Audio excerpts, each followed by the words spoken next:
বাবারে আমার সব জ্বলে গেল। 4-5টার সময় বেরোচ্ছি, তারপরেও কি রোদ। Guys, welcome back to the channel to a new video. আশা করি তোমরা সবাই খুব ভালো আছো। আজকে সানডে, আর ব্যাকগ্রাউন্ড দেখে বুঝতেই পারছো আমরা আছি আজকে আমার বাড়িতে। আর এখন বাজে ওই 10:30টার মতো। আর এদিকে আরেকজন, মানে অলরেডি 10:30টা বেজে গেছে, মা ওখানে চা করে ডেকেই যাচ্ছে, কিন্তু তার ওঠার কোনো নাম নেই। কি উঠবি? রবিবার একটু ঘুমাতে দে না, সকালবেলা তাড়াতাড়ি ডিস্টার্ব করিস না। তুই কালকে 9টা থেকে আজকে 10:30টা। ঠিক আছে না, একটু ঘুমাচ্ছি, অসুবিধা কি করেছি? তুই তোর মতো ব্লগ কর না, দেখ না কে কি করছে, করতে দে, তা আমাকে ঘুমাতে দে। আরে তোর শালি তো ওদিকে বিরিয়ানি জোগাড় করে দিয়েছে। কথা ছিল যে এই সপ্তাহে দেবজিৎ বানাবে, কিন্তু ও তো শ্বশুরবাড়ি এসে শালিকে বিট্রে করে দিয়েছে যে আজকে আর আমার ভালো লাগছে না, আমার এখন সানডে, আমি সুন্দর করে ঘুমিয়ে টুমিয়ে থাকবো, তুই এক কাজ কর বিরিয়ানি বানা। আরে ওকে আমি বলেছি যে আজকে ও বানাবে, ও কিছু বলবে না। কি রে তোর বিরিয়ানির কি খবর রে? এই তো বিরিয়ানির মাংস হচ্ছে, আলু এখানে সিদ্ধ হয়ে গেছে, এখানে মাংস হচ্ছে। দেখি, দেখা দেখা দেখা। হা হা হা হা হা, কি গন্ধ, কি গন্ধ, মনটা পুরো খুশি হয়ে গেল। আর তুমি কথা বলো না, তুমি তো আর খাওয়ালে না। ভালো বিরিয়ানি বানাতে পারো বলে দর বেড়ে গেছে, এখন আর বললেও খাওয়ায় না। আমার এখন তোর হাতে বিরিয়ানি খেয়ে এত ভালো লাগে না যে আমার নিজের আর বানাতে ইচ্ছে করে না। সেই আমি কত করে বললাম। সেই সেই। আর এদিকে কি হচ্ছে রে? এটা এটা কাকিমার পোলাও, কাকিমা যেহেতু বিরিয়ানি খায় না। ও শুধু মার একার জন্য, আমরা একটু চাইলে পাবো না? হ্যাঁ, অনেকটা হয়েছে। ও তোর তো মোটামুটি সবই কমপ্লিট রে, বেরেস্তা হয়ে গেছে, আলু হয়ে গেছে, এদিকে মোটামুটি মাংস কমপ্লিট হয়ে এসছে। ওটা কি ভাত হচ্ছে পাশের হাঁড়িটাতে? ভাত হচ্ছে ফাটাফাটি। এটা শুধু লেয়ার করে আর দমে বসাবো। ও ঠিক আছে, তাড়াতাড়ি করে বানিয়ে খেতে দে। হ্যাঁ তুই কি চান টান করবি নাকি শুধুমাত্র বসে বসে সারাদিন এডিটিংই করে যাবি? এটা তো কাজ করছি। ও কাজ বন্ধ রাখ, সারাদিন ধরে তো শুধু কাজ আর কাজ। খোল খোল দেখি ভেতরটা কি হলো। ও সেই যেমন নতুন বউ ঘুমটা তুলে একটু করে মুখ দেখাচ্ছে।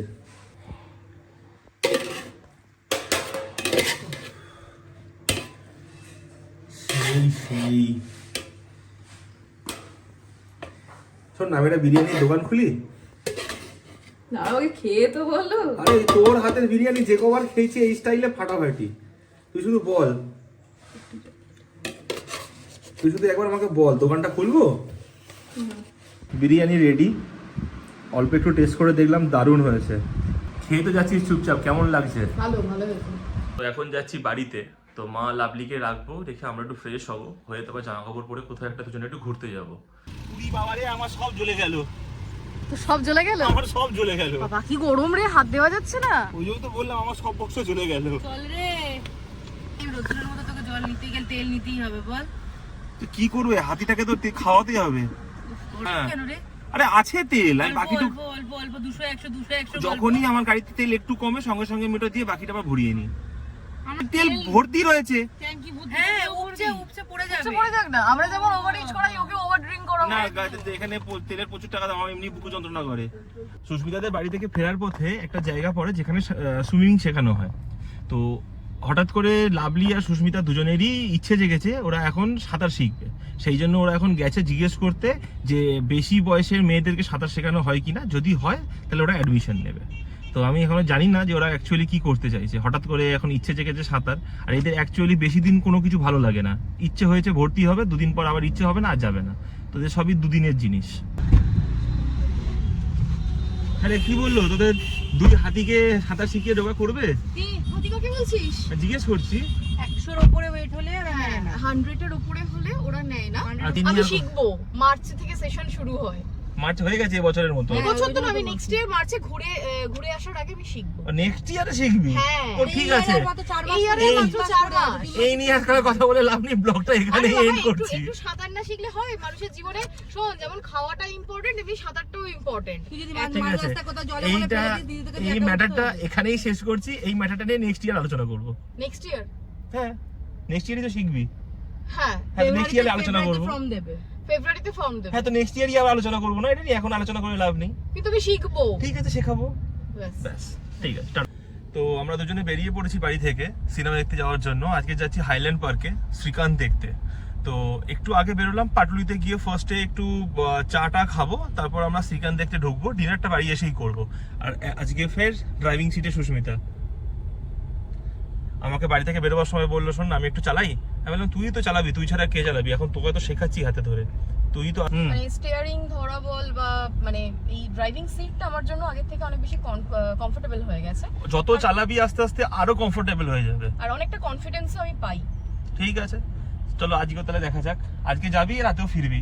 হ্যাঁ আমি ব্যাস ব্যাস ব্যাস, ভেরি গুড।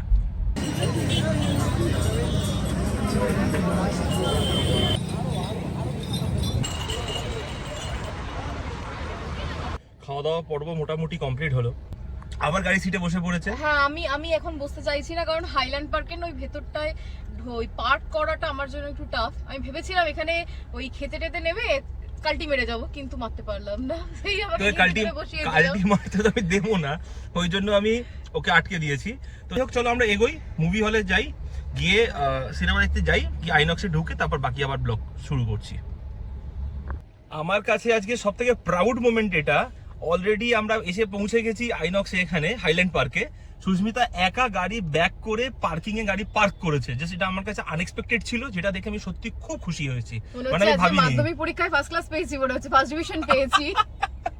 9:40 বাজে, আমাদের 9:50 থেকে শো আছে, এখন ছুটি। ঠিক আছে, আমি গাড়িতে ফোনটা ভুলে গেছিলাম, সুস্মিতা আগে আগে চলে এসেছে।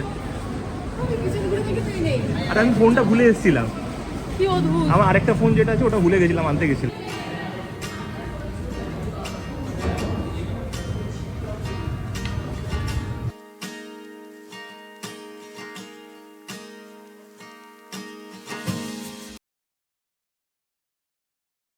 এখন বাজে 1:45। তো যাই হোক, পুরো চারিদিক পুরো অন্ধকার, কোনো লোকজন কিচ্ছু নেই, মাত্র পার্কিং লটে 3টে গাড়ি দাঁড়িয়ে আমাদের গাড়িটা নিয়ে। তো অসাধারণ ছিল, খুব ভালো লেগেছে মুভিটা। তো চলে যাওয়ার আগে তোমরা একদমই তোমরা চলে যাওয়ার পর একবার দেখো। বল, যদি আমরা হল থেকে উঠে যাবার মানে জাস্ট কিছুদিন আগেই দেখতে এসেছি, কিন্তু মুভিটা সত্যি খুব ভালো ছিল। পরে যদি নেটফ্লিক্স বা অ্যামাজন প্রাইমে দেয় তো মুভিটা একবার অবশ্যই দেখো, খুব ভালো লাগবে। তাহলে চলো ভিডিওটা আজকে আমরা এখানেই শেষ করলাম। যদি তোমাদের ভালো লেগে থাকে তাহলে প্লিজ একটা লাইক করে দিও, আর সঙ্গে সবার সাথে শেয়ার করো। আর যদি ইউটিউব থেকে দেখো তাহলে চ্যানেলটাকে সাবস্ক্রাইব করো, আর যদি ফেসবুক থেকে দেখে থাকো তাহলে প্লিজ ফলো করো। থ্যাংক ইউ সো মাচ এতক্ষণ ধরে দেখার জন্য। আবার দেখা হবে অন্য কোনো ব্লগে। আজকের মতো টাটা।